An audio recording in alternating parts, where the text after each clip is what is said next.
Hello friends, मैं हूँ धर्म। स्वागत है आपका मेरे यूट्यूब चैनल मिस्टीरियस फैक्ट में।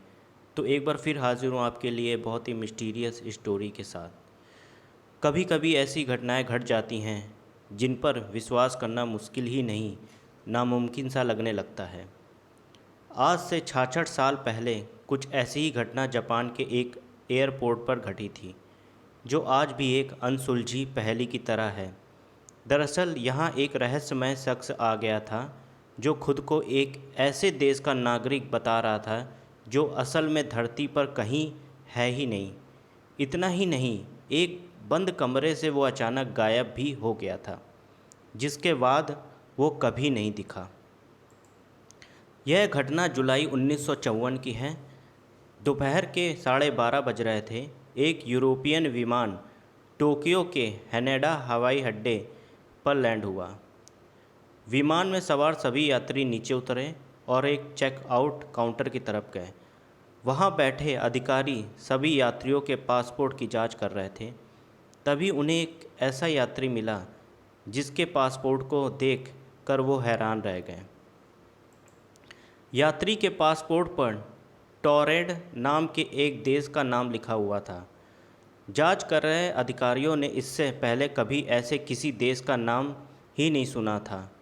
उन्हें वो यात्री संदिग्ध लगा, इसलिए उन्होंने इसकी सूचना सुरक्षा अधिकारियों को दी, जिसके बाद उस यात्री को पूछताछ के लिए अलग कमरे में ले जाया गया। अधिकारियों ने सबसे पहले तो उससे जापान आने का कारण पूछा। इस पर उसने बताया कि वह एक कारोबारी है और ये बिजनेस के सिलसिले में ही यहाँ आया है। सुरक्षा अधिकारियों ने उस रहस्यमय यात्री के पासपोर्ट की जांच की, जिस पर उसके देश का नाम टोरेट लिखा था। उन्हें भी बड़ा आश्चर्य हुआ कि क्या सच में ऐसा कोई देश है। अधिकारियों के पूछने पर उसने बताया कि इस पासपोर्ट पर ये कोई उसकी पहली यात्रा नहीं है, बल्कि वो यूरोप के कई देशों में भी जा चुका है। अधिकारियों को भी उसकी बातें सुनकर बड़ा आश्चर्य हुआ, क्योंकि उसके पासपोर्ट पर अन्य देशों के जो मुहर लगे थे वो बिल्कुल असली थे। फिर भी वो इस बात को मानने को कतई तैयार नहीं थे कि जिस देश से वह यात्री आया है, असल में वो धरती पर कहीं है। सुरक्षा अधिकारियों ने यह जानने के लिए कि टोरेट आखिर धरती पर है कहाँ, उस यात्री को दुनिया का मैप दिखाया और पूछा कि उसका देश कहाँ है। इस पर उस यात्री ने अंडोरा नाम के देश पर उंगली रखते हुए कहा कि यहाँ उसका देश है, लेकिन उसे यह समझ नहीं आ रहा है कि यहाँ टोरेट की जगह अंडोरा क्यों लिखा हुआ है। यह सुनकर अधिकारी और भी ज़्यादा हैरान हो गए कि आखिर यह शख्स खुद को एक काल्पनिक देश का क्यों बता रहा है, लेकिन उसके पासपोर्ट, वीज़ा और अन्य दस्तावेज़ों को देखकर लग रहा था कि वो सच बोल रहा है।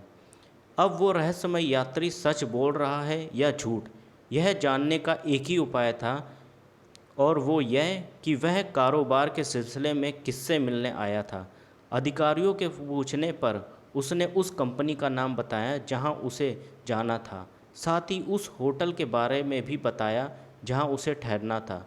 इसके बाद अधिकारियों ने उस कंपनी और होटल से संपर्क किया, लेकिन उन्होंने ऐसे किसी भी व्यक्ति को पहचानने से इनकार कर दिया। अब जांच अधिकारियों को लगा कि शायद यह कोई शातिर अपराधी है जो अपनी ही पहचान छुपा रहा है और यहाँ किसी घटना को अंजाम देने के लिए आया है। इसके बाद उन्होंने उसका सारा सामान जब्त कर लिया और पुलिस की कड़ी निगरानी में उसे एक होटल के कमरे में बंद कर दिया गया। अगले दिन जब कमरे का दरवाज़ा खोला गया तो पुलिस यह देखकर चौंक गई कि कमरे में तो कोई है ही नहीं, जबकि बाहर पुलिस का पहरा था और कमरे की सभी खिड़कियों को पहले ही सील कर दिया गया था। पुलिस को यह जानकर और भी ज़्यादा आश्चर्य हुआ कि एयरपोर्ट पर उसका जो पासपोर्ट, वीज़ा और अन्य कागजात जब्त किए गए थे वो भी गायब थे। अब किसी को भी यह समझ में नहीं आ रहा था कि आखिर यह कैसे हुआ। सोशल मीडिया पर इस घटना को लेकर कई कहानियां हैं कि वो रहस्यमयी शख्स दूसरी दुनिया से आया था। कोई कहता है कि टाइम मशीन के जरिए वो गलती से यहाँ आ गया होगा और जब उसने देखा कि उसका राज खुलने वाला है तो वो कहीं गायब हो गया। अब यह सच है या झूठ, यह तो कोई नहीं जानता, लेकिन इस रहस्यमयी घटना पर कई किताबें ज़रूर लिखी जा चुकी है, जिसमें एक डॉक्यूमेंटरी डायरेक्टरी ऑफ पॉसिबिलिटी है। तो कैसी लगी मेरी स्टोरी आपको? अगर अच्छी लगी हो तो लाइक एंड शेयर और सब्सक्राइब करना मत भूलें।